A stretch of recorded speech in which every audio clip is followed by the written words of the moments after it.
criminal justice reform movement was possible because crime had been driven to historic lows, in my view, in large part by the policy successes of the late 80s and early 90s. It had been driven to historic lows, and then Americans go, okay, we can tolerate being slightly nicer to criminals. But once violent crime goes back up, people are like, hang on a minute, I'm not necessarily into this.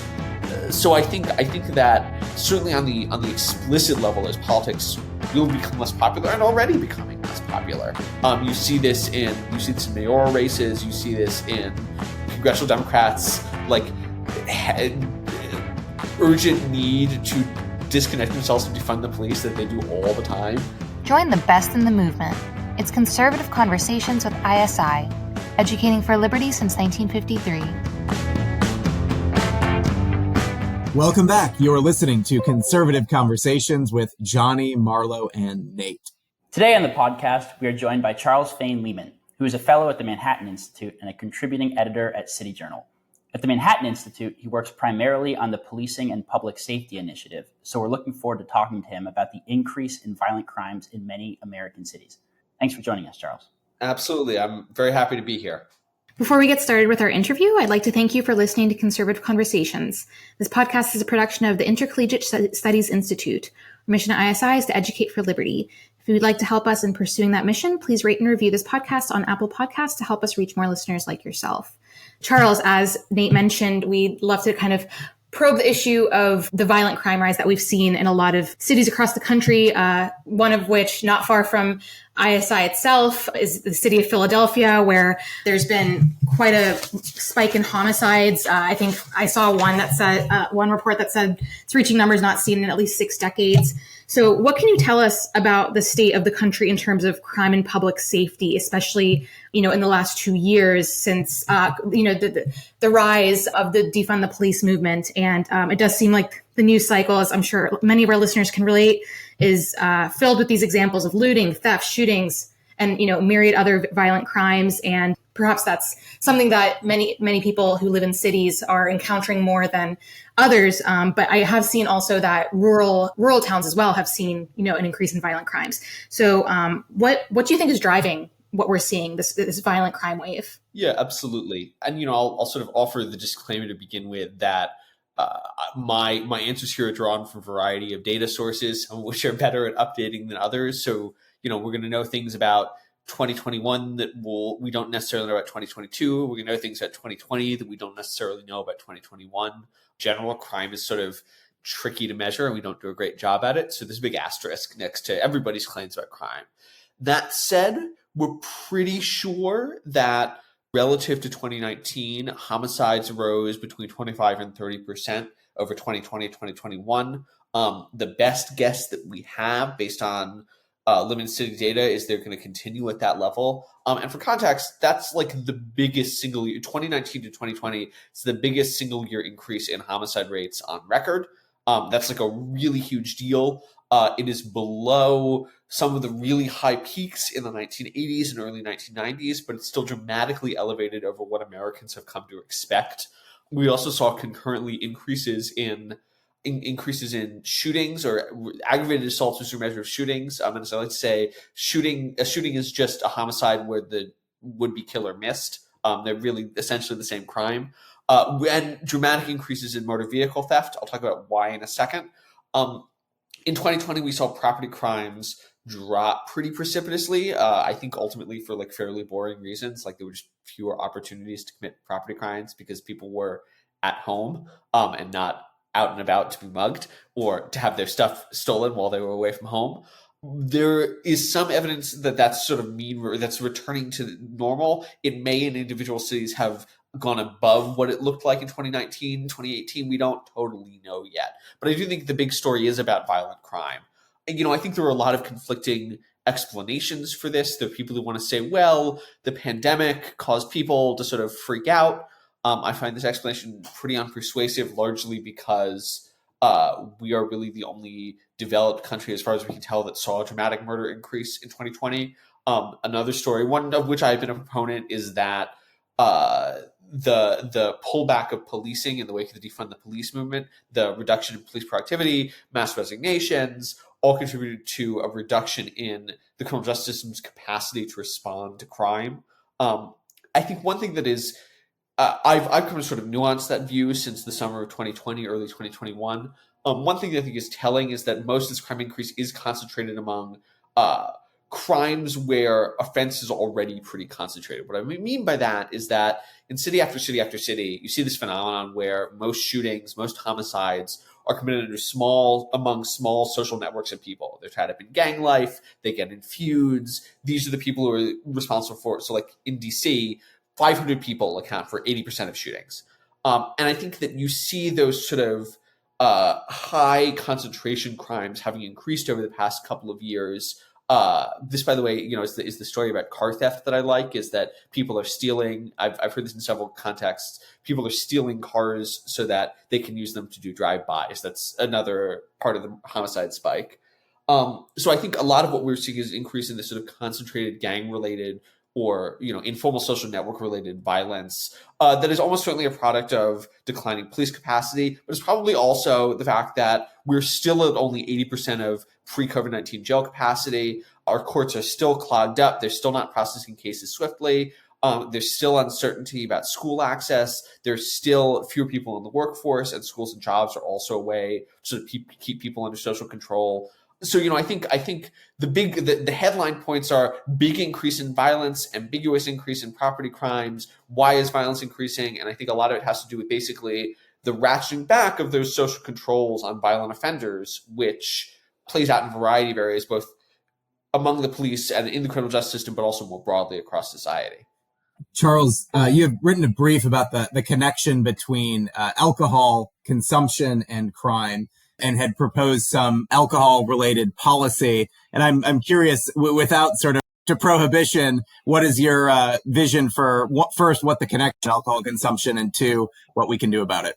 Yeah, so that's a brief I wrote with my Manhattan colleague Connor Harris, and a sort of couple of top line points. One is that there's really, really good evidence that alcohol consumption contributes to crime. There's sort of like circumstantial evidence that's like a significant percentage of people who are in prison were drunk at the time of their offense, but there's also higher quality, what we would call causal evidence. So, for example, you can look at people just below the age of alcohol consumption and just above the age of alcohol consumption, and there's a discontinuity, there's a jump in their propensity to be arrested or to commit crimes. You can look at spatial distribution of access to alcohol and see that has an impact. You can look at the effect of alcohol taxes. So there's like a lot of really good evidence that says all else equal, alcohol causes crime to go up, access to alcohol causes crime to go up. That's like pretty intuitive. Alcohol disinhibits us. If you're the sort of person who's likely to commit a crime, disinhibition is probably bad. What my colleague Connor and I argue, point two, is that problem drinking is a highly concentrated phenomenon. A small percentage of the population, maybe as little as 10%, consumes a large share of alcohol, maybe as much as 80% of alcohol drunk. Half of all Americans don't drink at all, just for context. So those who drink heavily are a small minority. And so our argument is like you can build policies that allow you to focus on the people and places where alcohol is most problematic. So we say, for example, in our brief, we talk about local referenda that allow individual neighborhoods or precincts to close bars that they consider controversial. And this, by the way, this exists here in DC. This exists in Chicago. Other jurisdictions can implement this. When we talk about programs that focus on alcohol-related offenders, there's a program started in South Dakota. It's in a number of states now, called 24/7 sobriety, where as part of the terms of your probation, you have to go in and blow a breathalyzer twice a day. And if you test positive, then you go to jail for 5 days. This is remarkably effective at reducing not only alcohol-related offending, but also domestic violence and other sort of associated offenses. We also suggest that there's room to increase the federal excise tax on liquor, which has trailed dramatically behind inflation. We think you can do this and then sort of redistribute the gains to everybody else so that the tax falls disproportionately, again, on the heaviest drinkers and everyone else gets a tax break. So basically, the goal is like the people who are most likely to offend, the people who are most likely to behave badly when they drink are a small percentage of the population. They exist in a small number of places. Target those people in places and you can have a dramatic effect on crime without, cutting everybody else off, the blunt force of prohibition. Charles, it feels like what you're describing in terms of those policy prescriptions are part and parcel of the animating philosophy that I think was, exceptionally successful at reducing crime after the crime spike of the 70s and 80s, which was the sort of broken windows philosophy that understood that policing the basics of public disorder, even if they were small misdemeanors, was actually a crucial prerequisite to solving the really violent crimes, right? You couldn't just go after the violent crimes. You had to go at the environment of public disorder that sort of was the sort of breeding ground for these more violent offenses. The worrying thing to me as someone who takes that sort of public philosophy pretty seriously is that it seems like it's sort of become discredited, both obviously on the left, but also on a segment of the libertarian right, which is very partial to policing and criminal justice reform in recent years. What is the state of that, what I think is very successful sort of criminal justice philosophy today? And do you think, an appetite or an opportunity for bringing it back in the face of all the public disorder? Yeah. So very narrowly, we know that Eric Adams, for example, the mayor of New York, said he wants to bring back stop and frisk. There's a sign that London Breed in San Francisco says we got to clean up the Tenderloin. We got to send cops in to bust up homeless encampments. That could theoretically be called broken windows policing. So I do think that people are very aware of public disorder. They want something done about it. And they are in the Manhattan Institute's polling and in I think there's other evidence of this, they are sympathetic to law enforcement being part of the solution. But, the broader point is what I like to say is that A, everybody actually lives in broken windows, and B, nobody agrees on what broken windows is. If you go back and read Kelling and Wilson, George Kelly and James Q. Wilson, who wrote the original Broken Windows article in The Atlantic in the 1970s, their argument is basically the police enforcing community norms helps facilitate community self-governance to reduce crime, which is kind of persuasive. I think is true in some senses, but it's not necessarily a sort of dispositive account of how crime control works. And by the way, it's really hard to falsify. Nobody can agree on a good empirical measure of this. But there's been lots of work since then. So we now have really high quality experiments where we randomly clean up vacant lots in Philadelphia, and the vacant lots that get cleaned up, gun violence around them goes down 40%, something like that. Is that broken windows? Stop and frisk. All the people you're talking about are broken windows means stop and frisk. And my response is, which stop and frisk? Do we mean Giuliani stop and frisk? Do we mean Bloomberg stop and frisk? How extensive? What is the, I can go on like this all day. I think that I think that it is almost certainly right. That there's established relationship between disorder and crime, that all else equal, disorders, at least some forms of disorder, contribute to crime. B, that most people agree that the cops have a role in disorder enforcement, both because of that connection, but also because of just sort of a general interest in minimizing disorders. This is my argument about the recall of the San Francisco District Attorney Chesa Boudin. It's violent crime in San Francisco is actually not up that much. People just really hated how disorderly it was, and they hated that Boudin was basically hostile to the idea of disorder enforcement. I don't think that we necessarily have a comprehensive account of why there is a relationship, why policing disorder drives down crime, whether it is about community self-governance. I read a paper recently that argues it's about enabling certain actors, rulemaking actors in the community. I tend to think it's about the ability of both the community and formal mechanisms formal institutions to sort of sanction the small populations who commit violent crime that I alluded to previously. I think there's a lot that we don't know, but A, I think you can defend disorder enforcement on its own merits.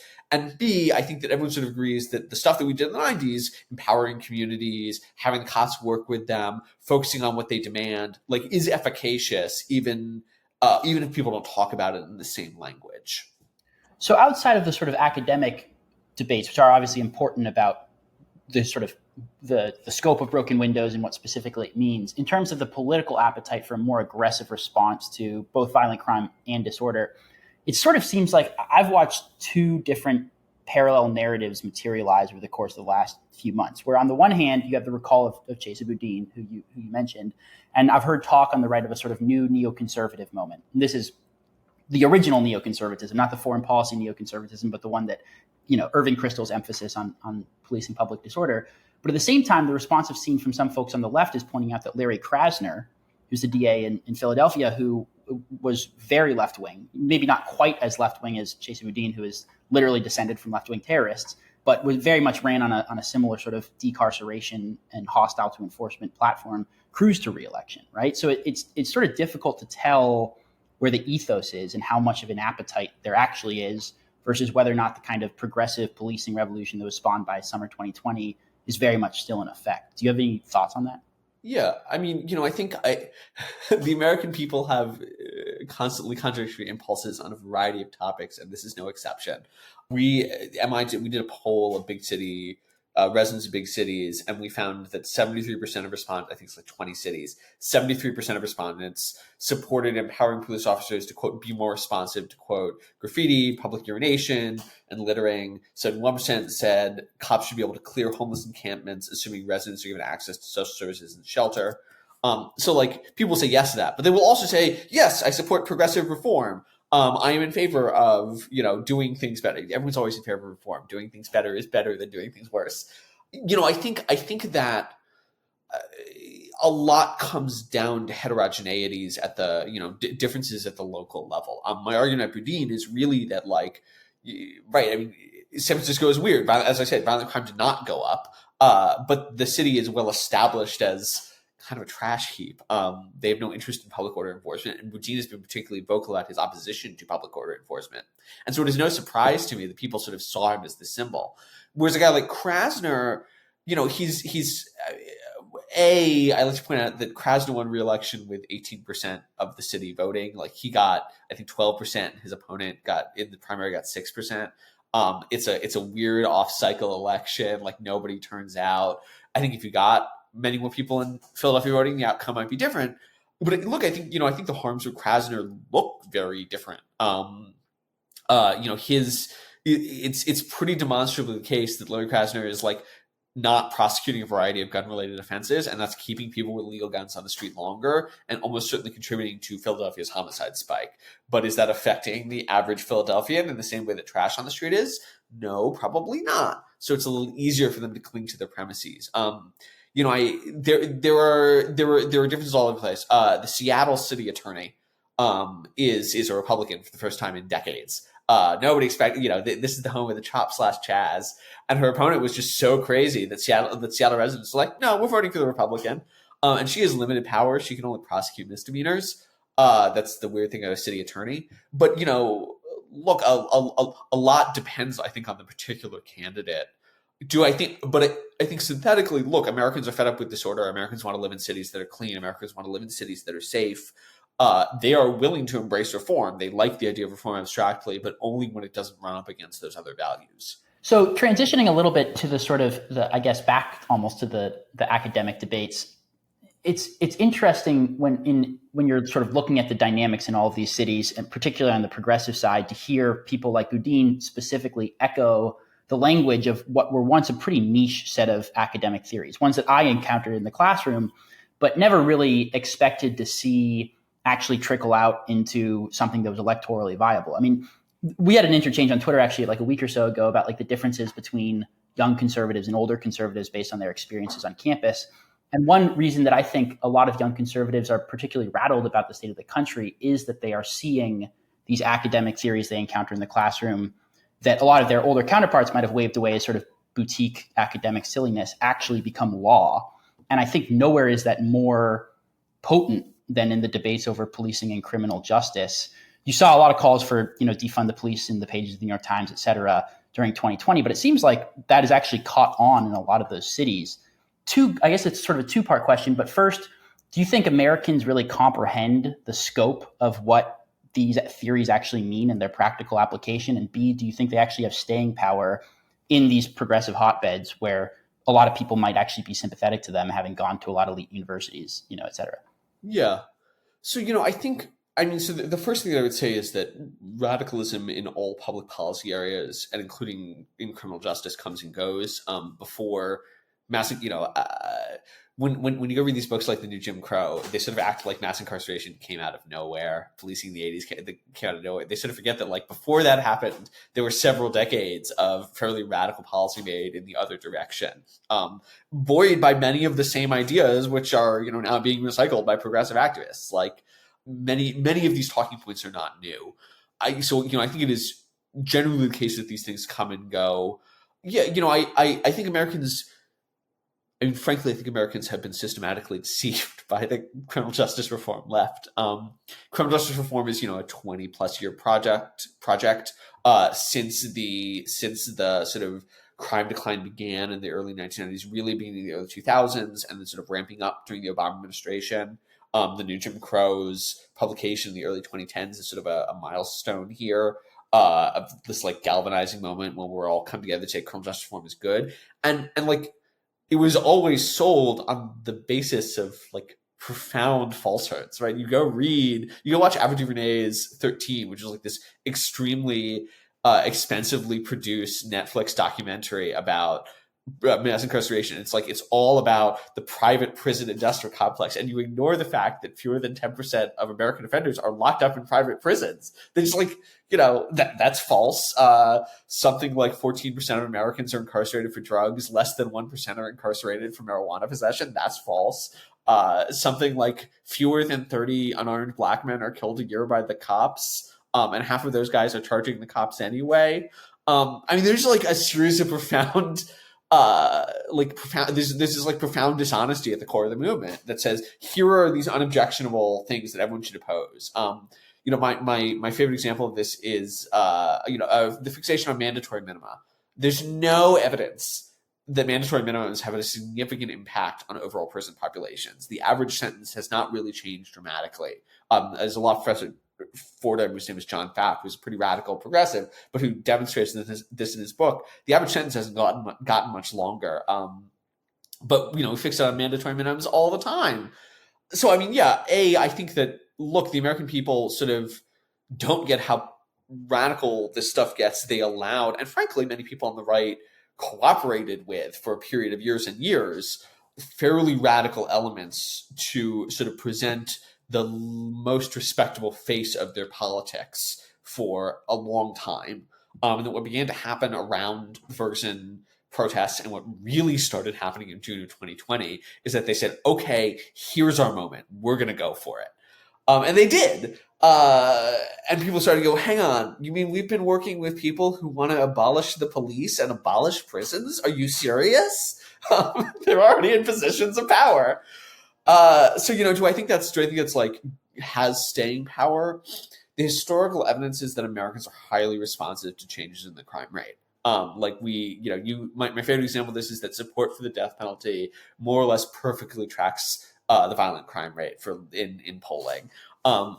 When crime is salient, the criminal justice reform movement was possible because crime had been driven to historic lows, in my view, in large part by the policy successes of the late 80s and early 90s.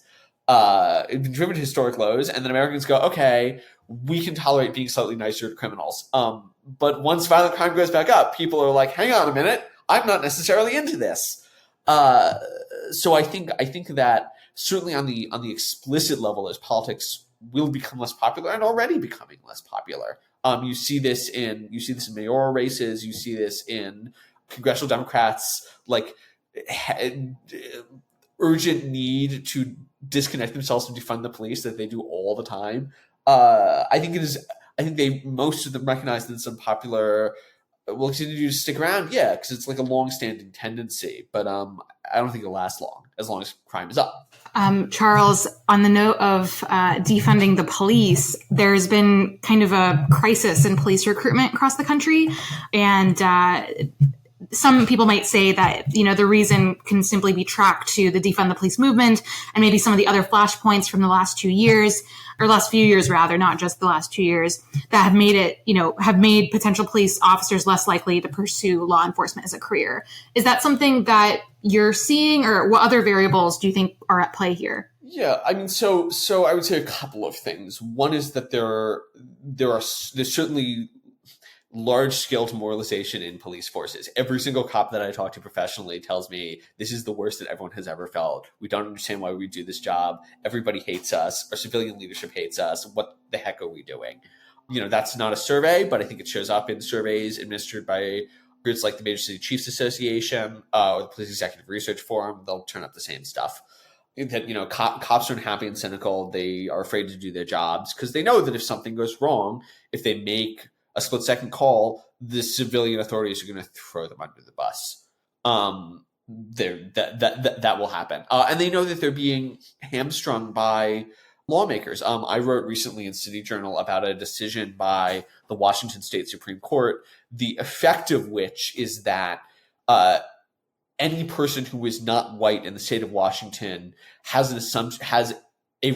considered to have a reasonable assumption that he or she is being detained simply because they are not white, which can mean that any fruit of that stop can theoretically be thrown out in court. This is a huge issue. Cities like Chicago, which have more or less banned foot pursuit, huge issue. So, I think cops are demoralized. It's a little hard to tell in the macro data how much police staffing has changed. I think my best read is that you get more retirements, particularly in big cities. You're getting fewer people coming in, and a lot of people are not necessarily leaving the profession altogether, but moving to suburbs or moving to places where, frankly, they will be appreciated more. But that's a problem because most of the crime is in big cities, and that's where police can have the most impact.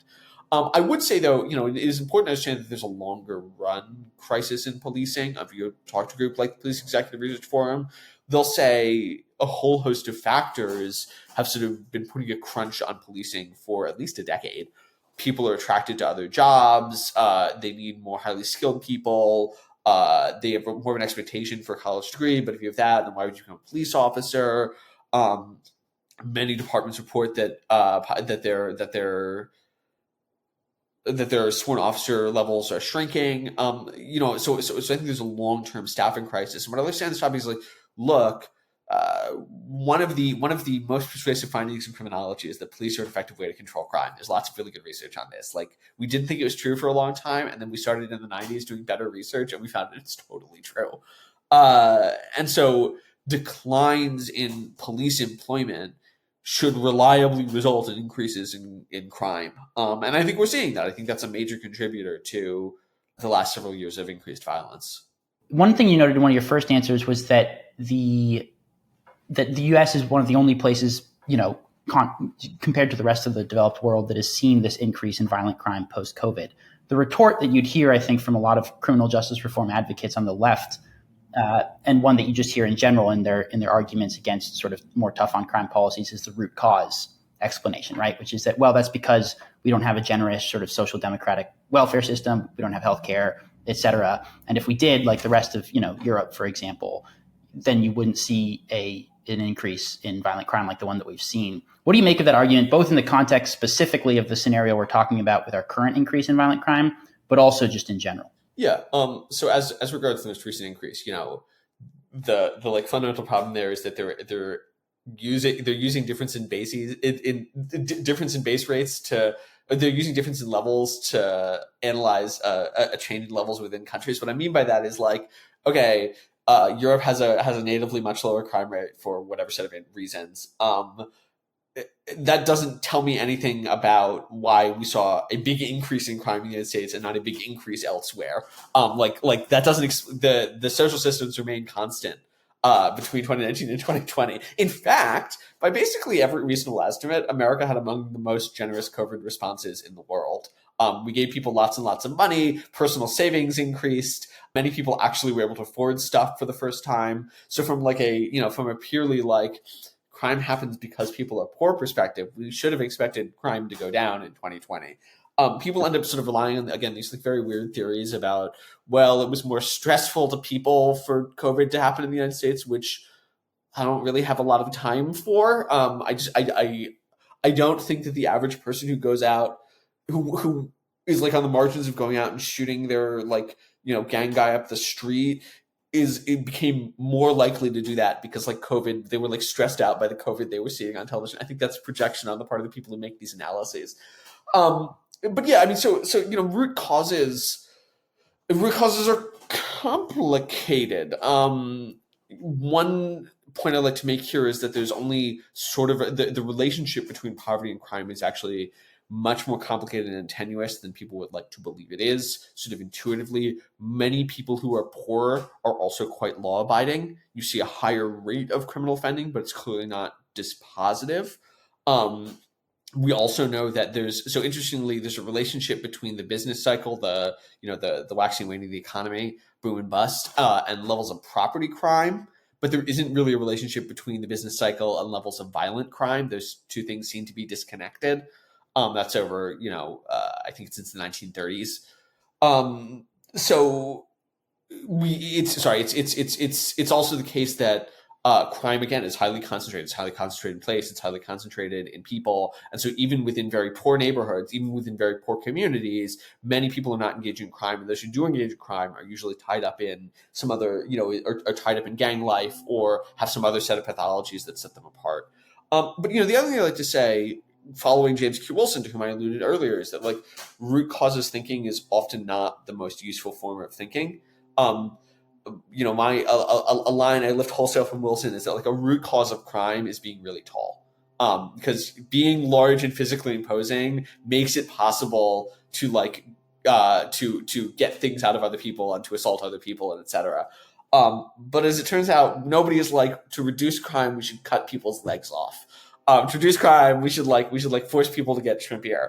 No, that's not an efficient policy lever. And so the question is always not what is the root cause of the thing. The question is what is the most effective way that we can reduce the thing. Even if, and I don't grant it, but even if I do grant the premise that poverty causes crime, that doesn't mean that poverty alleviation is the most efficient way to reduce crime. That has the most effective is most effective at reducing crime relative to lots of other interventions. Charles, you had a piece today in the Institute for Family Studies on pot and pathology. And I'm wondering if you could speak a little bit about your findings and perhaps the impact of the decriminalization of marijuana or the legalization of marijuana and some of its social effects. Yeah.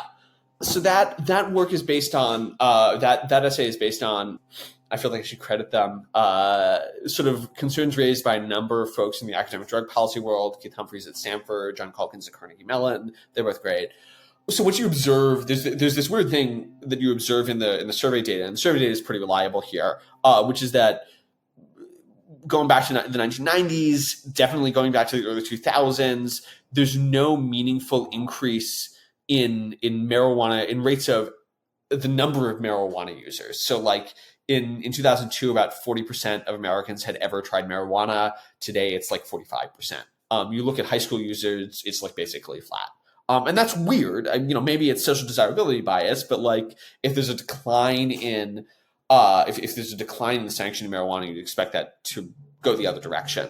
So what I show, and based on in part John's analysis, is that while the extent of marijuana usage, the number of people who use marijuana, has not risen dramatically, the intensity of marijuana usage, the which I measure as use frequency, the number of people who use more than 10 days a month, I use a variety of indicators, has gone up pretty dramatically. It's something like the number of users who use, I think John's estimate is in the early 1990s, there were about 900,000 Americans who used marijuana, I think, on a weekly basis and more than weekly basis. And today it's something like 9 million. I show that in 2020, there were more than double the number of greater than 10 days a month users of marijuana as there were in 2002. The same thing applies to the number of use days, which is the total number of counted days of marijuana use. So basically, the population that's using marijuana is using much more intensively than they used to. By the way, the pot's also much more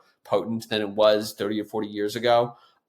This gives the lie to the claim that legalization will result in less potent drugs. This is just empirically not what happened. And the line that we were fed by advocates of legalization is that marijuana is good for you. It's not addictive. There are no harmful side effects. It can be medical. And the reality is look, many people, just like any drug, many people can use marijuana safely. The sort of low quality estimate is that it's only 1 in 5 people who try heroin will become addicted to it. Or that's an unreliable estimate. But it's also the case that there is a subset of the marijuana using population, probably about 10%, who become dependent on it, who continue to use even when it's problematic for their usage, who can develop long-term memory problems, depression, anxiety, marijuana-related hyperemesis, throwing up a lot. There are all sorts, and I think there are all sorts of harms intrinsic to it that are discounted by advocates of legalization, I think, frankly, for profit motive reasons. But then also more generally, I think widespread use of a depressant, what Calkins again refers to as a performance reducing drug, is like not good for American society. It's not good. Everybody knows somebody who's addicted to pot, very bluntly, particularly if you're like a college grad. You know the guy who's stoned every single hour of every single day, and his life is worse for it. And I think at the very least, I'm willing to say that is a problem that is not discussed enough, that contributes to a whole host of pathologies characteristic of young adulthood in the 21st century. Perhaps it is an argument against legalization. That's a separate conversation. But I think it is certainly a problem that we don't discuss often enough. I think that gets back to one of the things that we were discussing at the beginning of the episode, which is there is this weird intersection between the libertarian right and the sort of liberationist left on issues like weed, but not exclusively on marijuana, right? Which is on the left, it's this broader sort of academic opposition to using the state to discipline bodies, et cetera, right? Sort of post-structuralist word salad a lot of the time. On the right, it's just a general hostility to the use of government, even when, someone like you or I would say that's a prudent and legitimate use of state power. It seems like that coalition has been enormously effective in recent years on a variety of fronts, not just criminal justice reform, but this wholesale push to decriminalize weed. There aren't really that many potent movements in American life, at least vocally, that are opposing the legalization of cannabis now. I think that's sort of disastrous, right? Because I tend to think that the early neoconservatives were right about a lot when it comes to public disorder. How does one who sort of subscribes to that older view make the case for it in the context of this coalition where it seems like the libertarians on the right and the sort of liberationists on the left are ascendant?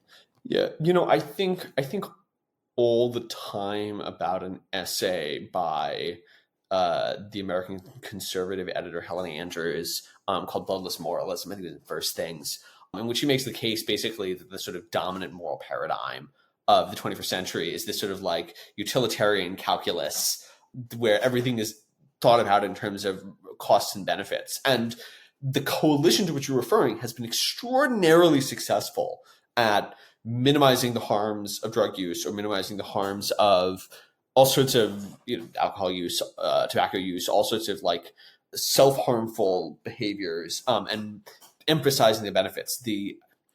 There are certain medical applications in marijuana. They are much larger than the medical applications for which marijuana is certified in many states, like for which there's actual evidence. That's just backdoor legalization. No, but I think that on the one hand, groups like Smart Approaches to Marijuana, Kevin Savett's org, some of the sort of public health skeptics in marijuana push back successfully when they point to the health harms of marijuana usage, when they point to the health harms of other substances, when they sort of say, look, you can say we're being nanny states all we want, but actually this is doing real harm. But, I really don't think you can win that fight without reorienting sort of what you count as a harm or what value language you're talking in.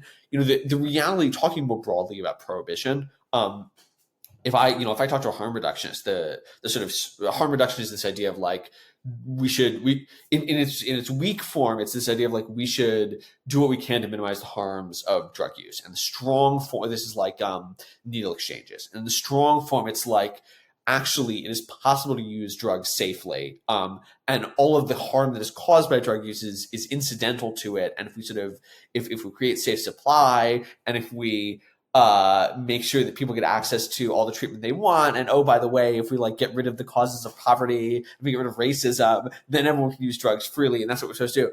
That when I talk to people with that sort of strong form view, I think the only way that you can respond to that is to say, look, what you are arguing is that addiction is not per se bad. That addiction is not per se harmful, and that the state has no role in regulating addiction. And I think that we have lost the language for talking about